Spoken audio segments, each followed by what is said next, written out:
So let's start with some of those MCQs. हमारे पास MCQ है जिसकी स्टेटमेंट है if in triangle ABC cos of A is equal to sin B over 2 sin C, then triangle ABC is option 1 equilateral, 2 isosceles, 3 right angled and 4 is none of these. So let's solve this. So हमारे पास जो given statement है वो है cos of A is equal to sin B over 2 sin C. अगर हम 2 sin C को इस side पे ले जाएं तो हम लिख सकते हैं 2 sin C cos of A is equal to sin B. हमें ये पता है कि sin of C plus A plus sin of C minus A is given by sin of B. और हम C plus A को अगर हमारे पास एक ट्राइंगल है ABC तो हम ये लिख सकते हैं कि अगर C plus A जो है ये होता है 180 minus B, because we know that 1A plus B plus C is equal to 180. तो हम ये लिख सकते हैं C plus A को pi minus B. और हम ये भी पता है हमें कि sin of pi minus B is equal to sin of B. ये भी ऑलरेडी हमें पता है कि sin का 180 minus B का sin जो है ये sin of B के बराबर होता है, तो हम इसको यहाँ लिख सकते हैं. बाकी सारा कुछ ऐसे ही चल रहा है. अब हमें ये लेफ्ट हैंड साइड और राइट हैंड साइड के ऊपर हमारे पास ये भी कैंसिल हो गया, ये भी कैंसिल हो गया. So what we are left with is sine of C minus A is equal to 0. इसका क्या मतलब है? इसका मतलब ये है कि A is equal to C, because हमें पता है कि साइन ऑफ 0 जो है वो 0 ही होता है, अदरवाइज कोई वैल्यू जो है ये 0 नहीं होती. तो इसका मतलब है कि A और C अगर बराबर हैं तो इसका मतलब है कि दो साइड्स ट्राइंगल की जो हैं ये आपस में बराबर हैं. So it means that the triangle ABC is an isosceles triangle, और ये हमारी ऑप्शन है और ये हमारा आंसर है. स्टेटमेंट है if in a triangle ABC if the angles are in the ratio 1 to 3 then the ratio of the corresponding sides is 1:2:3, 1:2 is to under root 3, 1:3 is to under root 2 and 1:3 is to under root 2. हमारे पास अगर triangle की 3 sides हैं और उनका ratio 1:3 है, 1:2:3 है, तो हमारे पास ratio of the corresponding sides इनमें से कौन से वाली ऑप्शन है? तो लेट्स सॉल्व दिस. हमारे पास अगर रेशियो जो है वो 1:2:3 है तो हमें ये पता है कि हमारे पास बेसिकली टोटल हमारे पास 180 डिग्रीज जो हैं वो होते हैं. सो इट मींस कि हमारे पास जो तीनों एंगल्स बनेंगे it would be 1 into 180/6 is 30 degree, 60 degree और 90 डिग्री. यानी हमारे पास 30 डिग्री, 60 डिग्री और 90 डिग्री का एंगल है, तो इसका मतलब है कि 90 डिग्री के एंगल की वजह से हमारे पास it is a right angle triangle. Now if we have a triangle with ABC as the vertices and let B be the right angle, then angle A is equal to 60 and C is equal to 90 degree. यानी हमारे पास अगर right angle triangle है तो ये हमारे पास अगर angle B है तो हमारे पास एक एंगल जो है जो A है इसको हम कहते हैं कि ये 60 डिग्री है और C जो है ये हमारे पास 30 डिग्री है. सो इससे हमें पता है कि obviously AB is less than AC. AB जो है बिकॉज ये 90 डिग्री का एंगल है तो ये जो साइड है because it is opposite to 30 degree तो ये तो हमारे पास लेस देन है.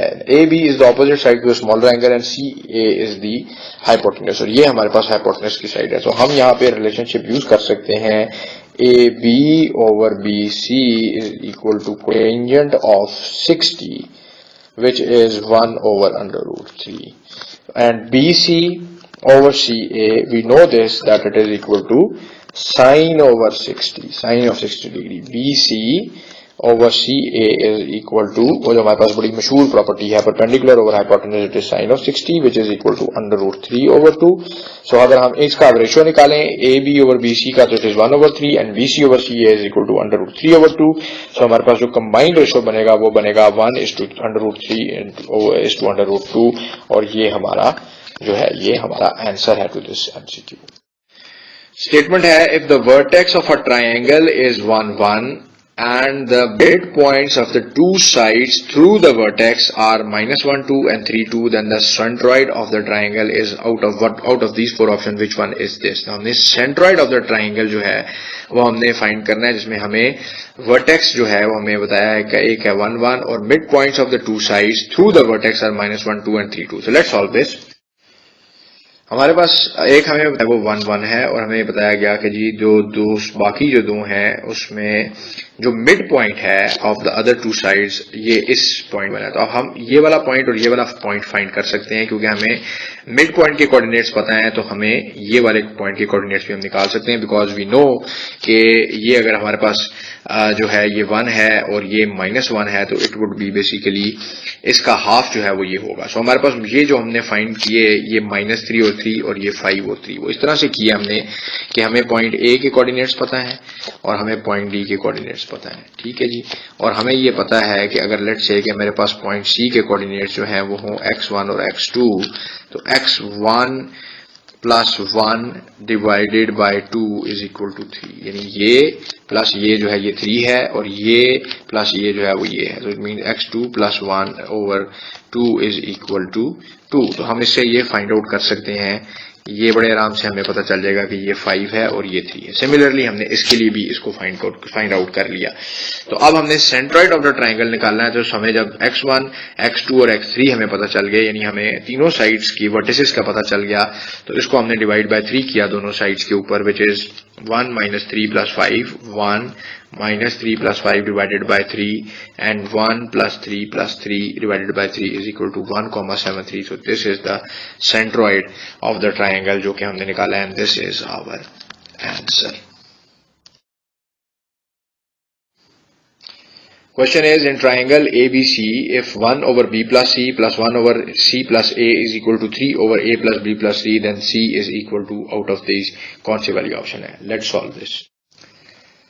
So हमारे पास जो गिवन स्टेटमेंट है वो है 1 over B plus C plus 1 over C plus A is equal to 3 over A plus B plus C. अगर मैं इसके दोनों साइड्स के ऊपर A plus B plus C से मल्टीप्लाई करूं तो ये A plus B plus C यहां से कैंसल आउट हो जाएगा और यहां पर मेरे पास ये चीज बच जाएगी।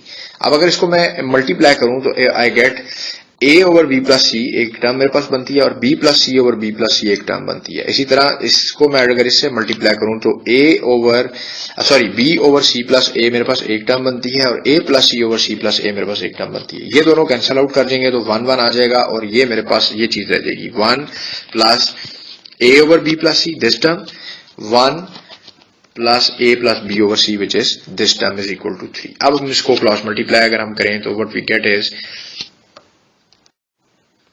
तो हम अगर यहाँ पे क्रॉस मल्टीप्लाई करें और ये दोनों जो हैं ये यहाँ से 1 + 1 is equal to 2, 3 - 2 is equal to 1, तो हमारे पास ये चीज बचती है A plus B over A plus C and A over B plus C is equal to 1।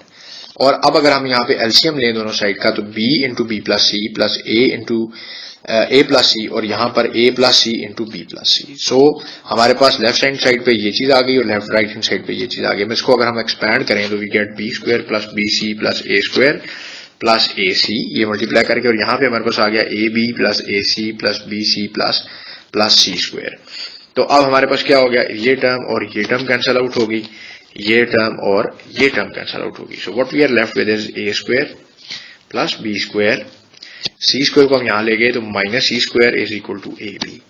और हमें ये पता है कि cos of C is A² plus B² minus C² over 2AB and which is basically AB over 2AB। यानी अगर हम यहाँ पे ये वैल्यू AB की पुट करें तो what we are left with is AB over 2AB is equal to 1 over 2। So we have cos of C is equal to 1 over 2।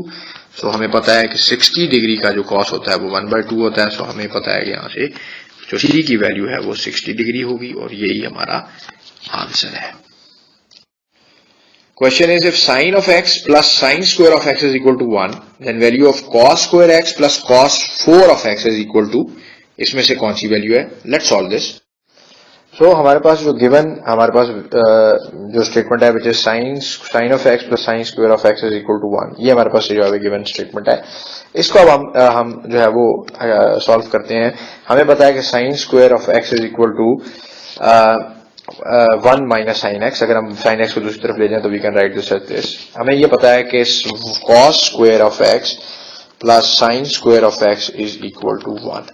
तो इसका मतलब है कि 1 की जगह मैं लिख सकता हूँ cos square of x plus sine square of x और साइन एक्स की जगह minus sine of x. So मेरे पास जो left hand side sine square of x हो गया और यहाँ पे आ गया cos square of x plus sine square of x minus sine of x. और यहाँ पे क्या हुआ साइन स्क्वायर ऑफ एक्स और sine square of x cancel out हो गए और मेरे पास क्या बचा, cos square of x minus sine x is equal to 0, जिसका मतलब है कि cos square of x is equal to sine of x. तो एक मेरे पास ये चीज है और एक मेरे पास ये चीज है जो मैंने यहां से ड्राइव की। अब मैं देखता हूं जो हमने जो फाइंड आउट करना है, जो हमने फाइंड आउट करना है वो है cos square of x plus cos 4 of x. इसमें से कॉस स्क्वायर ऑफ एक्स को अगर मैं कॉमन लूं तो I am left it is 1 plus cos square of x, और मुझे पता है कि कॉस स्क्वायर ऑफ एक्स मैं ऑलरेडी फाइंड आउट कर चुका हूं is equal to sine of x. तो कॉस स्क्वायर ऑफ एक्स हम लिख सकता हूं साइन एक्स दोनों तरफ, और अगर मैं इसको देखूं तो अगर मैं इसको दोबारा से मल्टीप्लाई करूं तो I am left with sine x plus sine square of x which is equal to 1 by this relationship. तो मैं यहां पर 1 पुट करूं राइट हैंड साइड पे तो मुझे पता है कि cos square of x is equal to cos square of x plus cos 4 of x is equal to 1। तो 1 ये मेरा जो है ये मेरा आंसर है। Question is the value of √3 cosecant 20 degree minus secant 20 degree is equal to out of these 4। Let's solve this. So ये हमारे पास गिवन स्टेटमेंट है। इसको अगर हमें साइन और कॉस की फॉर्म में लिखना चाहूँ तो I can write this as √3 over sine of 20 degree माइनस 1 ऑफ कॉस ऑफ 20 डिग्री, और now I get by doing by taking the LCM I get √3 cos of 20 degree minus sin of 20 degree over sin of 20 degree cos of 20 degree। अगर मैं ऊपर वाले term यानी numerator को 2 से multiply और divide करूं so I get as 2 outside √3 over 2 cos of 20 minus 1 over 2 sin of 20। √3 over 2 का मुझे पता है कि it is equal to sin of 60 degree, this is equal to sin of 60 degree and this is equal to cos of 60 degree। So what I am left with is sin of 60 cos of 20 minus cos of 20 sin of 60। So this is basically sin of 60 minus 20। So what I am left with is sin of 60 minus 20, 2 मेरे पास बाहर common है तो 60 minus 20 is 40, so 2 sin of 40 over sin of 20 cos of 20। Again मैं यहाँ पे देख सकता हूँ कि अगर मैं मल्टीप्लाई और डिवाइड करूँ 2 के साथ यहाँ पे तो मैं यहाँ पे 2 sin of 20 और यहाँ पे भी 2 से मल्टीप्लाई करूँ तो 2 sin of alpha cos of alpha का की आइडेंटिटी मैं यूज कर सकता हूँ which is basically sin of 2 alpha. So यहाँ पे मेरे पास आ जाएगा 4 sin of 40 over sin of 40, sin of 40 cancel out हो जाएंगे and 4 is left and this is my answer. Statement is if A cos of capital A is equal to B cos of capital B, then triangle is out of these 4, which is the triangle. So let's solve this. So this is the given value. So let's assume a value that A is equal to K sin of alpha and B is equal to K sin of beta. So we put this in this equation and we see this that it is basically K and K cancel out, and we see that sin of A cos alpha is equal to sin beta. So we can say that by multiplying and dividing both sides by 2, basically we get sin of 2a over 2 on the left hand side and sin of 2b over 2 on the right hand side. So 2 cancel out, so we can write this as sin of 2a minus sin of 2b is equal to 0, and we know that sin of 2a minus 2b is equal to cos of a plus b into sin of a minus b. So that means either this part is equal to 0 or this part is equal to 0. So in either of these cases a plus b is equal to 90 degree. So if a plus b is basically 90, then that means that this part is equal to 0, and if this is equal to 0 then it basically we know that sin of a minus b has to be 0. So that means that a is equal to b, and if we take this a is equal to b and put this into our assumption, so that means that small a is equal to small b. So what we are left with is cos of a is equal to cos of b. So in that scenario we know that a is equal to b, so it has to be either a right angle triangle or basically it has to be an isosceles triangle. So for cos of A and cos of B to be basically equal to this, either of these two conditions has to be met. So basically the answer is that either it is an isosceles triangle or it is a right angled triangle.